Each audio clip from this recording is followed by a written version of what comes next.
Então, tá dando para ouvir bem aí o som, Cirlei? Tá dando para ouvir? Saramago? Beleza. Ah, tá Então, bom, tá ótimo. Tá ótimo. é seguinte, Kardec trabalha de forma bem didática. Bom, a questão é, existe espíritos? Há espíritos? Então, ele começa com três perguntas básicas. Se a pessoa não responder essas perguntas, então não adianta nem conversar. Primeira pergunta: você crê em Deus? Se a pessoa não acredita em Deus, então não tem chance. Segunda pergunta: acredita que você tem uma alma?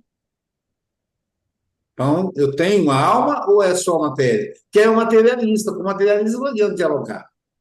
Então, primeira pergunta: acredita em Deus? Segunda pergunta: acredita que tem uma alma? Terceira pergunta: acredita na sobrevivência dessa alma após a morte?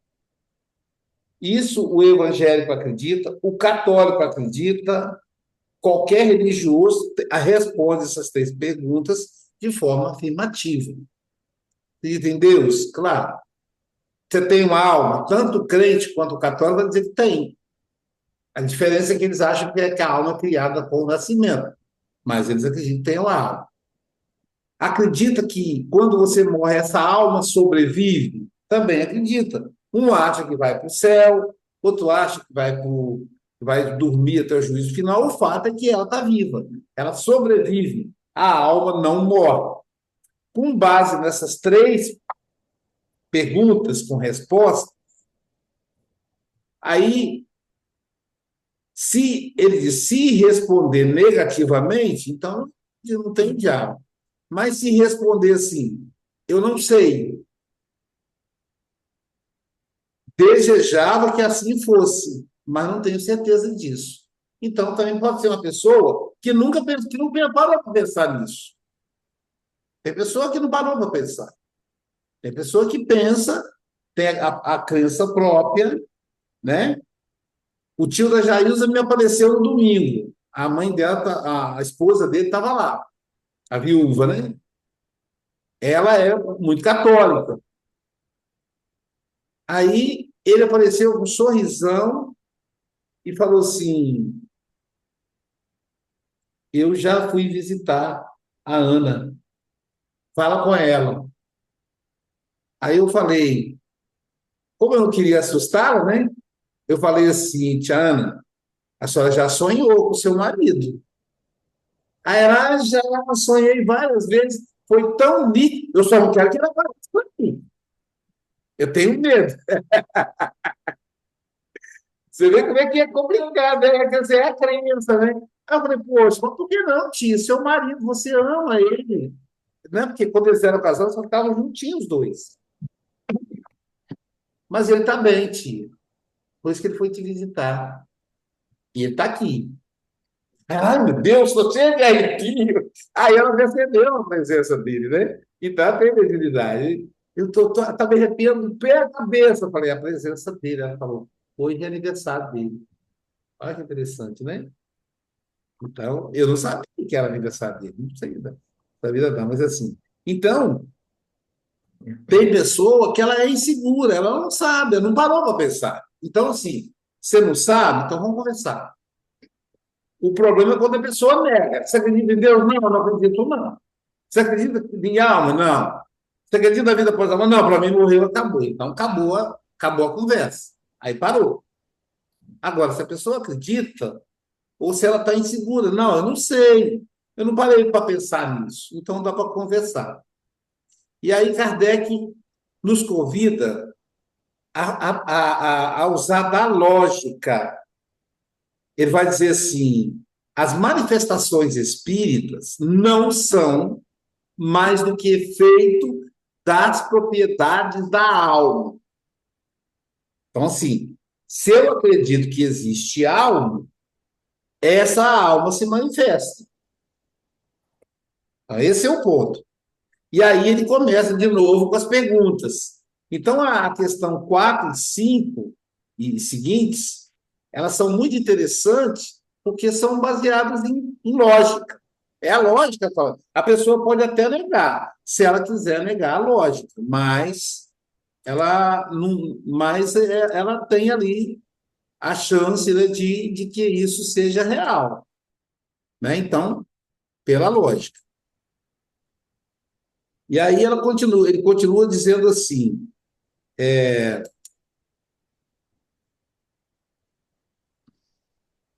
resta agora a questão de saber se o espírito pode se comunicar com o ser humano. Ora, por que ele não pode se comunicar? Onde é que está? Qual é a barreira? O espírito não é. O que é o ser humano? Um espírito aprisionado num corpo. Me faz a pergunta: o ser humano não é um espírito aprisionado em um corpo? Se, se o espírito humano é aquele que está preso no corpo, será que ele não pode se comunicar com o outro que está livre? Na cadeia da terra, quem é livre não pode visitar quem está preso? A Cássia vai lá junto com o Delane, com a equipe, visitar os presos. Se ela pode ir lá visitar os presos, por que aqueles que estão livres não podem nos visitar? Aí, desde que a gente admite que há sobrevivência da alma após a morte, será racional não admitir a sobrevivência dos sentimentos dessa alma, a sobrevivência do familiar, né? Então, assim, a pessoa não morre. Quando ela morre, a alma sobrevive. Se a alma sobrevive, e a alma dos nossos familiares? E a alma do tio da Jailson? Ora, se o tio da Jailson sobreviveu à morte, será que ele não quer se comunicar com quem ficou? Né? Quando nos filmes fala, né? Não sei se é real, a André, advogada, ela vai confirmar isso, mas nos filmes fala que a pessoa, quando é presa, ela tem direito a um telefonema. Né? Ela tem direito a um telefonema, um direito constitucional, ou, sei lá, o penal, mas ela tem direito a um telefonema. Ela tem que informar para alguém que ela está presa, até para a pessoa da família tomar providência. É um só, ela tem que escolher alguém e verdadeiramente. Né?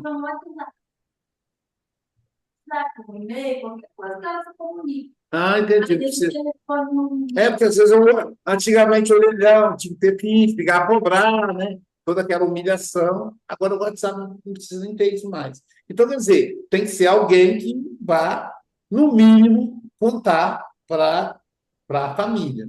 Né? Então, ora, se a pessoa sobrevive à morte, quem está morto, será que ele não quer se comunicar com quem está vivo? E a pergunta que ele continua com perguntas, são perguntas para a gente pensar. Enquanto ele estava vivo, ele não atuava sobre a matéria? O que é um espírito encarnado? É um espírito que, segundo os espíritos, fica mais ou menos na região da cabeça, e ele, então, comanda o corpo pela cabeça. Como se fosse eu aqui com esse mouse movimentando o corpo. Então, determinada região da cabeça, ele fala, levanta a mão, aí levanta a mão, vai abaixa a outra, agora fala. É tudo comandado. Ou seja, o espírito comanda a matéria. Se o espírito comanda a matéria, dirige os movimentos, por que ele não poderia fazer isso depois de morto? Não a matéria dele, que aquela morreu, mas outra matéria.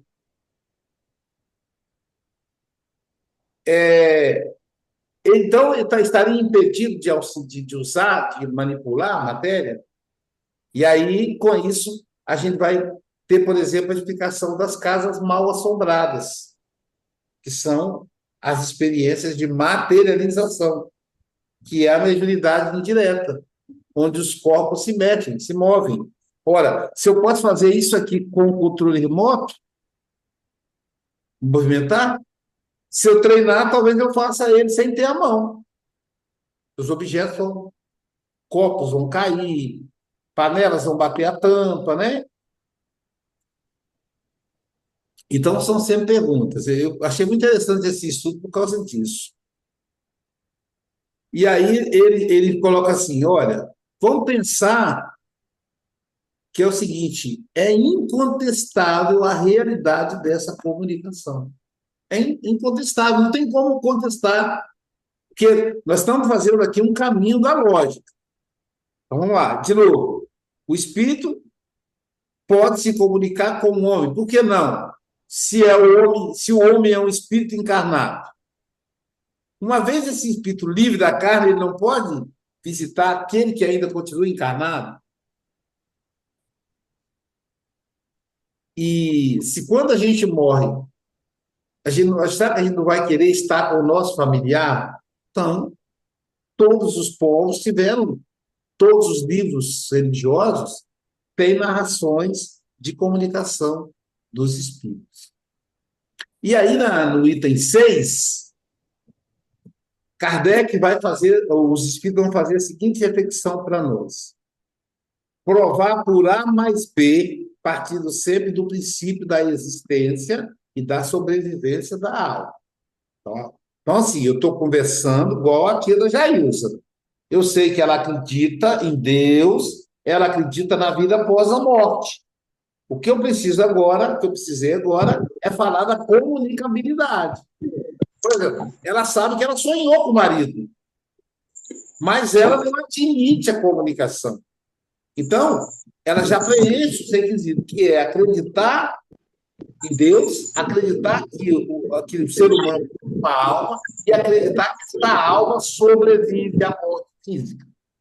Tem esses três aqui. Então, aí ele faz essas perguntas partindo. Primeiro, que o ser pensante que existe em nós durante a vida não mais pensa depois da morte? Será? Sim. O ser humano, ele pensa. Depois da morte, ele para de pensar. Deixa eu ver de onde está vindo esse ruído, ele pode apagar. Vou tirar. É aqui. Pronto. Então, segundo, se continua a pensar, primeiro, o ser pensante que existe em nós durante a vida, ele para de pensar depois que ele morre? É estranho. Eu sei que tem religião que defende isso. Por exemplo, os evangélicos, uma corrente evangélica, acredita no sono eterno até o juízo final. Mas nós não somos espíritos. Somos espíritos. O espírito pensa. O espírito pensa. Nós, encarnados aqui, Pensamos. somos espíritos. Sim. São pessoas. Isso. Então, por que depois da morte você para de pensar? É estranho. Eu, acabou. Se você pensava, por que eu não pensava aqui? Isso. A não ser que existisse uma ideia estapafúrdia de que o pensamento é coisa da matéria. Só que a ciência não consegue localizar o pensamento num cadáver. Então, o pensamento não pertence à matéria, pertence ao espírito. Logo, por que ele não vai pensar depois da morte? É estranho, né? Aí continua, segunda questão, que se ele continua a pensar, então vamos supor então que ele pensa. Ele então está inibido de pensar naqueles em quem ele amou? Se for pensar, você não vai pensar em quem você amou. Então, são questões que não faz sentido. Então, assim, tudo bem, a pessoa vai para o céu se ela aceitar Jesus. E o filho que não aceitou Jesus? Vai para o inferno. Mas a mãe, ela vai parar de pensar nesse filho, vai, porque ela esquece do céu, ela não vai lembrar do filho. Isso é estranho. A lógica diz que não faz sentido uma pessoa parar de pensar em quem ela amou. Ela continua pensando menos nas pessoas que era amor. Então parece aquela droga de filme de ficção que a pessoa esquecer. Que é isso que acontece, que o alcoolista tenta esquecer quando ele bebe, né? Que é para curar, como é que fala? Como é que é? Afogar as mágoas, né? A ideia do alcoolista é afogar as mágoas. Ele bebe para esquecer. E aí ele sabe que não funciona. Ele não esquece, né? Mas mesmo durante o álcool, ele continua pensando, é uma ilusão. Então, quer dizer, se o ser humano continua a pensar, por que que ele não vai pensar em quem ele amou? Terceiro item. Se ele pensa em quem amou, por que que ele não se comunica com eles? Veja que é uma construção lógica. Quarto, se ele pode estar em toda parte, ele não pode estar do lado de quem ele ama. O espírito pode ir para onde ele quiser, porque ele viaja na velocidade do pensamento. Por que que ele não vai aonde tem gente que ele ama? Igual hoje tem a presença do avô da Andréia, né? Do bisavô. Nesse espírito, quando é permitido a ele, ele vai. Não é nem permitido que ele tenha a capacidade de ir para toda parte, porque é dele, ele não tem um corpo pesado mais.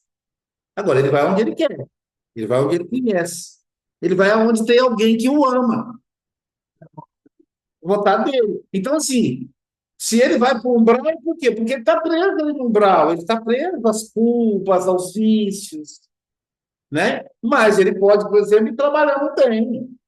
Eu peço ao Jordano que, quando eu desencarnar, me leve para casa espírita para trabalhar. Não tem que ficar perdido por aí, né? Então, é mais ou menos isso. É porque Ele vai aonde ele já tem, onde ele já tem familiaridade de ir. Então, por exemplo, onde é que está o Chico Xavier?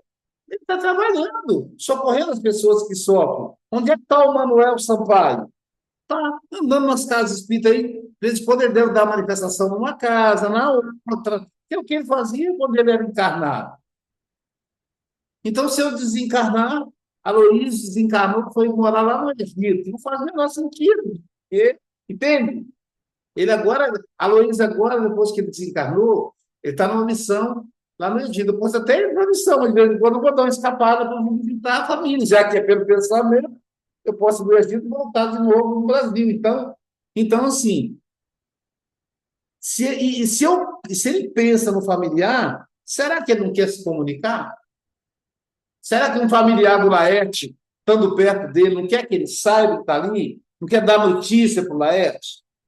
Pessoas me mandam mensagem, Aloysio, recebem uma carta da minha mãe, do meu pai, eu digo, o telefone toca de lá para cá.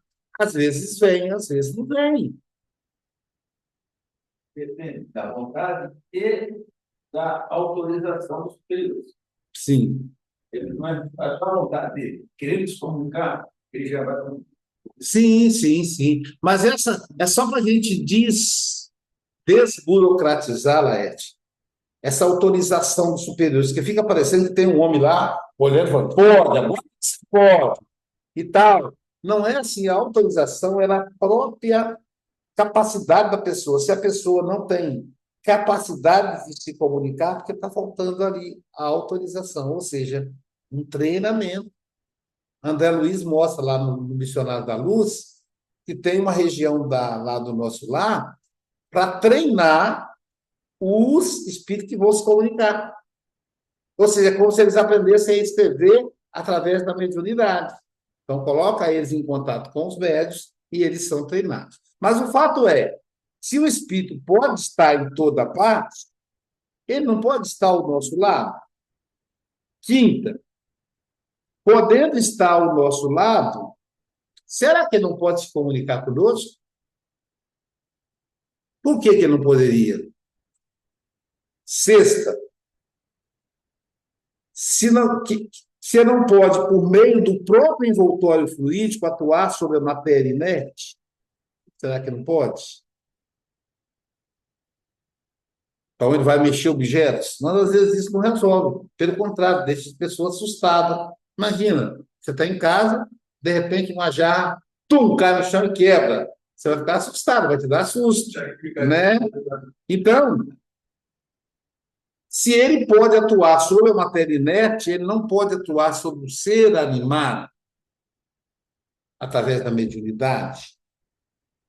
Oitava, tendo a possibilidade de atuar sobre um ser animado, ele não pode dirigir a mão para fazer o animado escrever a psicografia. Então, assim, uma das coisas que eu aprendi com o médium de psicografia é: eu não tenho que convencer quem vai receber. Eu só entrego a função do carteiro. Marcelo pode pegar a carta e falar assim: "Não, essa aqui não é minha mãe, não. Esse não é meu avô, não." Tudo bem. Eu nem vivo perto para poder ouvir o julgamento do Marcelo, só entrego, sai fora. As pessoas é que falam, aquele está falando isso, ele gostava mesmo. Aquele está falando que ele está num, sei lá, ele trabalha com roupa, sei lá, ou ele pinta quadros. Ele adorava pintar quando ele era encarnado. Então, o familiar é que confirma, eu só entrego. Porque não me interessa. Eu não vou ficar na expectativa de que aquilo ali confirme e tal, né? Nona e última. Não podendo fazer escrever, não lhe pode responder a perguntas, nem transmitir seus pensamentos. Quer dizer, se o espírito pode usar a mão do médium para se comunicar, ele não pode responder perguntas. Como é que você está, papai? Estou bem, meu filho. Uma vez um filho falou comigo assim, lá em Caruaru, Pernambuco: Luiz, eu queria uma comunicação da minha mãe entrar no seu corpo. Ele, o jeito dele falar, né, ele é um padre, né? Ele é um padre que saiu da. Ele se casou com um outro homem, então ele teve que largar a batina. Mas ele foi padre, o outro também foi padre, dois padres que deixaram de ser padre e se casaram. Então, eles são muito católicos, mas eles ficam namorando o espiritismo naquilo que é interessante para eles. E aí ele falou comigo, que aí eu ia perguntar um monte de coisa à minha mãe, mas você sabe o que que eu queria mesmo, Luiz? Ela receber um abraço dela, que ela pudesse me abraçar, para eu sentir. Eu vou fechar o olho para eu saber que ela está abraçando. Eu achei tão bonito, tão afetuoso, né? Olha, quem sabe um dia você consegue isso, né? Mas achei bonito. Quer dizer, são questões. A pessoa pode responder a pergunta, pode transmitir pensamento, né? Quer dizer, o companheiro estava ali dizendo que estava lembrando o aniversário dele, né? Da importância. E aí, o que não pode é a pessoa dizer assim: eu não acredito em espírito. Então, é impossível. Como se Deus obedecesse à vontade dela. Né? Eu não acredito, então não existe. Não, você não acredita, então eu digo você agora. Pode existir apesar de você não acreditar. Então, a existência das coisas não obedece à nossa crença. Tem gente que acha que a Terra é plana. Mas a Terra continua redonda, apesar da pessoa achar que é plana. Está tudo bem achar que é plano. Né? E é isso. Aí a gente termina o capítulo 1, e no capítulo 2, a semana que vem, vai ser do maravilhoso ao sobrenatural. E vamos abrir agora para perguntas, para participações. Alguém aqui presencial quer dar alguma contribuição? A gente abrir para online. Luiz, Diga, Nery. com certeza ele aqui nem faz pergunta, ele me questiona, ele afirma Aham. que o Espírito Santo existe em nós durante a vida, não mais depois da morte. Que ele Uhum. afirma. Uhum. Não tem que questionar, tem que acreditar, e ele já afirmou aqui, Allan Kardec, Sim, né? sim. E depois ele fala: eu queria que você me esclarecesse essa, que a minha internet caiu, eu tive que reiniciar o telefone, estou voltando agora, voltei agora. Que não pode, por meio de seu envoltório fluídico, atuar sobre a matéria inerte, afirmando. Explica aí para mim. Então, é isso, né? Então, é uma concatenação de ideias, é obedecer à lógica. A lógica trabalha assim. Vou dar um exemplo de lógica.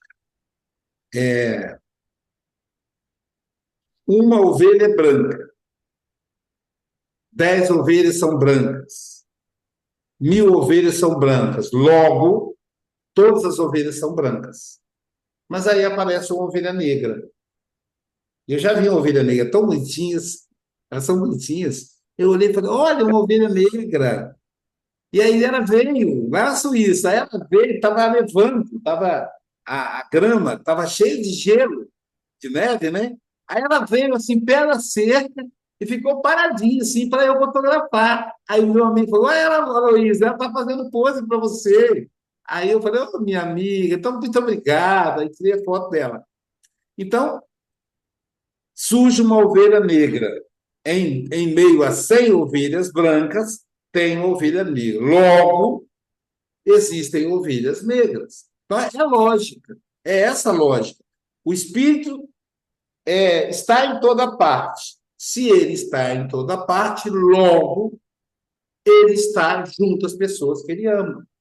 Aí continua. Se ele está junto às pessoas que ele ama, logo ele pode querer se comunicar com as pessoas que ele ama. Se ele pode se comunicar com as pessoas, é uma lógica, é uma sequência. Se ele pode se comunicar com as pessoas que ele ama, como ele se comunica com os objetos inanimados, por que ele não pode responder perguntas? Se ele pode responder perguntas, ele pode escrever. Aí, lógico, na minha condição aqui, eu fui usando de uma outra metodologia, eu fui transformando em pergunta. Por que ele não pode escrever? Então, é o processo da lógica. Chama-se método, né, André? Método dedutivo. Método dedutivo. Tem um indutivo e tem um dedutivo. Então, você deduz. Se uma ovelha é branca, 10 ovelhas são brancas, 100 ovelhas são brancas, logo todas as ovelhas são brancas. É dedução. Bom, tem 100 ovelhas brancas, mas tem uma ovelha negra, logo existem ovelhas negras que não são predominantes. É a dedução, é o método dedutivo. Então, Allan Kardec, ele era um cientista, ele era um professor, então ele usou com a gente o que é chamado método dedutivo, e já existia, né? A ciência foi criada em 1600 alguma coisa com René Descartes. Então, quando chega em 1800 e tanto de Kardec, já existe. Ô, a Luísa, o João está falando um negócio aqui. No trabalho, vê o chat. No trabalho de fluidoterapia, recebo. João Luiz. No trabalho de fluidoterapia, recebo o procedimento e esse eu passo o que o que foi feito, o que tem que fazer. Não é eu só recebo a carta que nem você falou. Eu não entendi. Pede ele para explicar. Pede a João aí para explicar. Ele está aí. Entendi. João? Eu acho que. Não sei. João? Cadê ele? Eu acho que ele João quer Luiz. dizer. É, o João Luiz. Eu acho que ele quer dizer que pode ser a carta, psicografia, mas pode ser uma intuição, né? Uma percepção do espírito. É isso, João?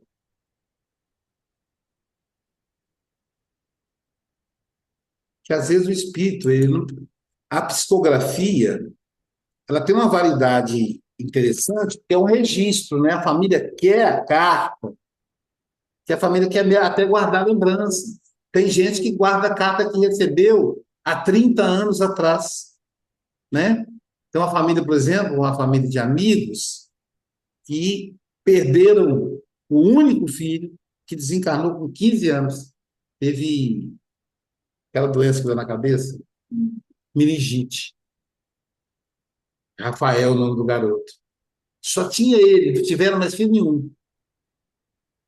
Rafael, hoje, estivesse vivo, estaria com mais de 40 anos, quer dizer, a mensagem está guardada, eles guardaram. Aí toda vez que eu encontro com eles, ela vai lá, pega aquela mensagem dobrada e mostra, né? Quer dizer, é uma lembrança afetiva que ela tem. É o filho dela conversando com ela. Então a carta permite isso. Por isso que muitas vezes, quando a gente fala, olha, sua família, sua mãe está bem, tá? Aí a pessoa fala, mas ela não pode mandar uma carta? Então, a carta tem essa função, né? João, João Estou Luiz, escutando? Estou escutando? estamos escutando você. Ah, ok. Boa noite a todos. É, que eu queria comentar ali, sabe? É quando há um Baixinho. procedimento. Aumenta o som. Tá bom? Tá escutando? Agora sim, fica mais perto. Quando há um procedimento nas salas, né, de fluidoterapia, o procedimento que está sendo feito, ou que eu falo, né, no caso ali, que nem sabe muito bem, o pessoal sabe, o procedimento é feito, né, via por intercâmbio direto para a pessoa. Se a pessoa acreditar ou não acreditar, a gente não pode fazer nada. A gente é simplesmente, que nem tu comentou, é uma carta. E ali é comentado que não pode fazer isso, não pode fazer assim, não pode comer carne, não pode todo aquele procedimento que é mandado por eles. E às vezes a pessoa talvez, né, olhando para nós, assim que a gente está trabalhando, mas é tu. Não, não é eu. A gente é apenas um instrumento, né? É a carta que vem lá de cima. E às vezes é chamada a atenção dessa maneira mesmo. Eles são bem rígidos, né? O doutor José Kleber é bem rígido mesmo. Então, às vezes, a pessoa fica meio assim, apavorada, vendo para a gente. Não é a gente, é o espírito se manifestando. Um É, abraço, meu amigo. eu fico pensando uma secretária, uma pessoa da recepção de um hospital, de um consultório. Você chega lá, por exemplo, exame de vista, né? Você vai num oftalmologista.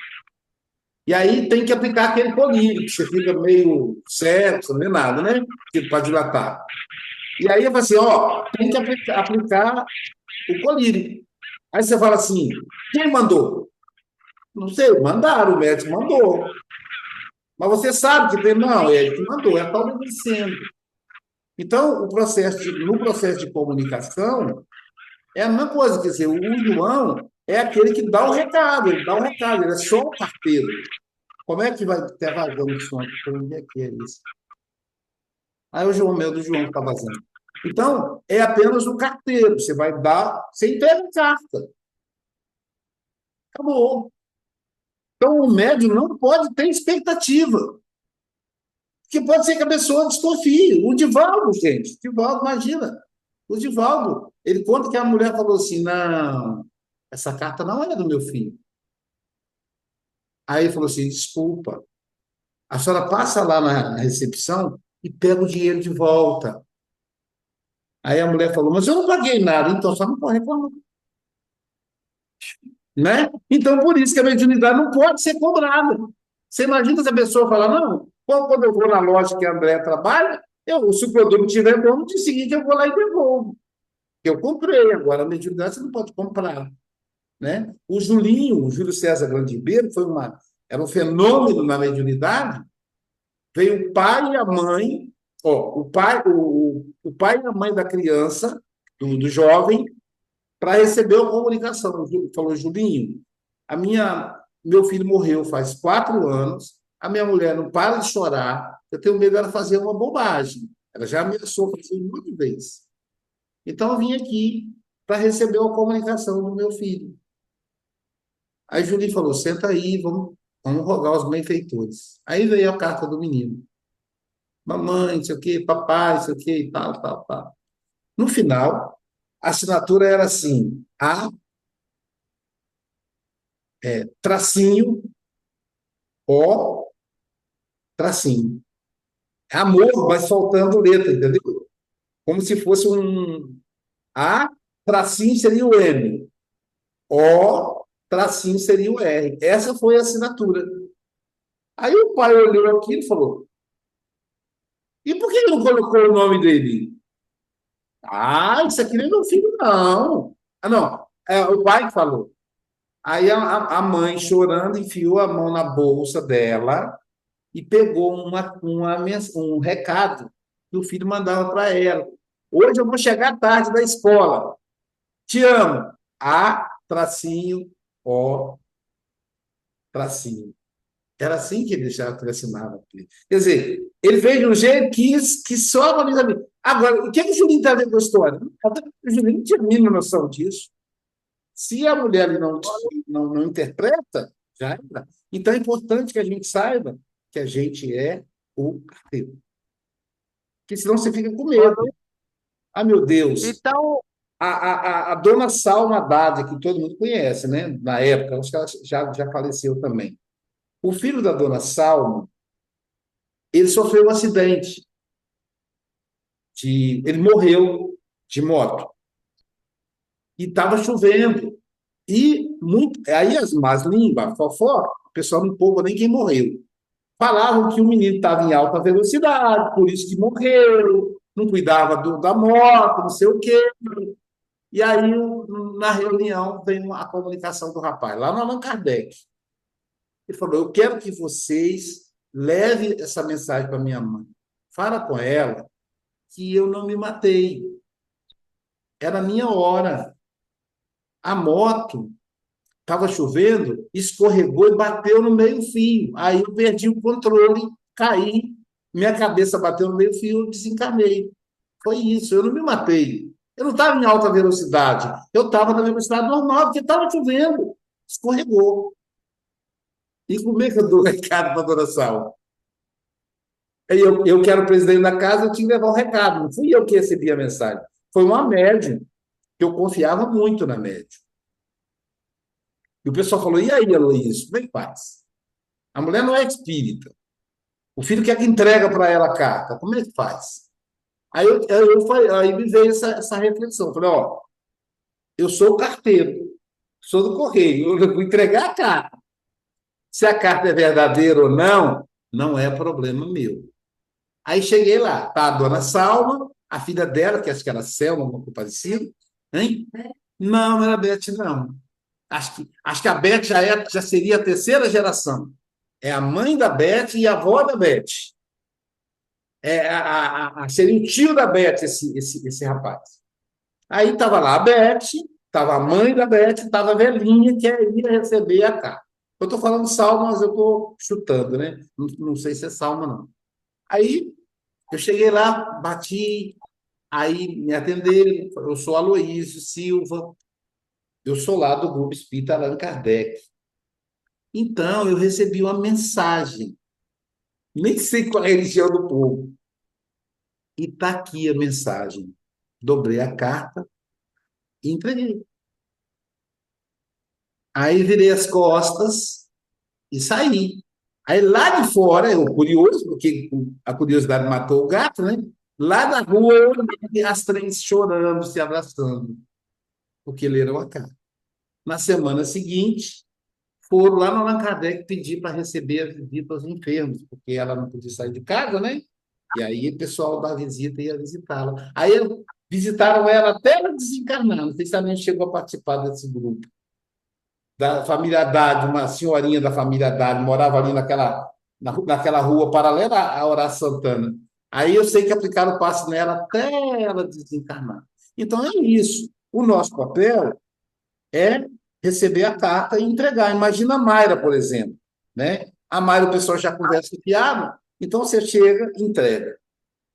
Agora a pessoa vai julgar, né? Se ela não achar que não é, tá tudo bem, está tudo bem.